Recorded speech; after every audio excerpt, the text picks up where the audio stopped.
আজ আমি পাউরুটি দিয়ে খুবই স্পেশাল একটা খাবার বানাবো, আর যে খাবারটা খেলে আপনাদের মুখে লেগে থাকবে। আসসালামু আলাইকুম, কেমন আছেন সবাই? সর্বপ্রথম আমাদের লাগবে পাউরুটি। এই স্পেশাল খাবারটা বানানোর জন্য আমি পাউরুটিগুলার চারপাশ সুন্দর করে কেটে নিব, মানে এগুলা সব সুন্দর করে সাইজ করে কেটে নিব যাতে সবগুলাই দেখতে সুন্দর দেখা যায়। এই তো এখন আমার সবগুলা পাউরুটি কেটে নেওয়া হয়ে গেছে। দেখেন এখন কত সুন্দর লাগতেছে, দেখতেও যেমন সুন্দর খেতেও তেমন মজা।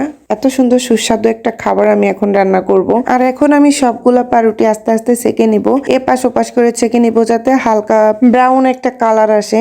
আর কালার আসলে কিন্তু দেখতেও অনেক ভালো লাগবে আর খেতেও অনেক মজা হবে। এই তো আমার সবগুলা পাউরুটি সেকে নেওয়া হয়ে গেছে। আর এখন আমি চুলায় একটা প্যান বসিয়ে দিব আর তার ভেতর দিয়ে দিব চিনি। আর আমার এই চিনিটা কিন্তু ক্যারামেল করতে হবে আর খুবই আস্তে জাল দিয়ে করতে হবে। বেশি জোরে জাল দিয়ে যদি আমি এই ক্যারামেলটা করতে যাই তাহলে কিন্তু পুড়ে যাবে। ক্যারামেলটা একটু লাল হয়ে আসবে তখন কিন্তু আমি চুলার জালটা একদম নিভিয়ে দিব, কারণ এই ফ্রাই প্যানটার যে গরমটা থাকবে সেই গরমেই কিন্তু ক্যারামেলটা পুরাটা হয়ে যাবে। তারপর হচ্ছে আমি এর ভেতর দুধ দিয়ে দিব, দুধ দিয়ে সুন্দর করে নাড়াচাড়া করে নিব, কারণ হচ্ছে এই ক্যারামেলটা কিন্তু দুধ দেওয়ার সাথেই শক্ত শক্ত হয়ে যাবে। তাই এটাকে সুন্দর করে মিশিয়ে নিব। আর বাকি যে দুধটা ছিল সেটুকুও দিয়ে দিলাম, দিয়ে এটাকে সুন্দরভাবে আমি নাড়াতেই থাকবো। যখন দুধ আর ক্যারামেলটা সুন্দরভাবে মিশে যাবে তখন আমি এর ভেতর দিয়ে দিব কনডেন্স মিল্ক। আর কনডেন্স মিল্কটা কিন্তু বুঝে শুনে দিতে হবে, কারণ আগে চিনি দেওয়া হয়েছে। আর যদি কনডেন্স মিল্কটা বেশি দেওয়া হয় তাহলে কিন্তু মিষ্টিটা অতিরিক্ত হয়ে যাবে, তখন খেতেও ভালো লাগবে না। আর এই তো দেখতে দেখতে আমার ক্যারামেলের শিরাটা কিন্তু রেডি হয়ে গেছে।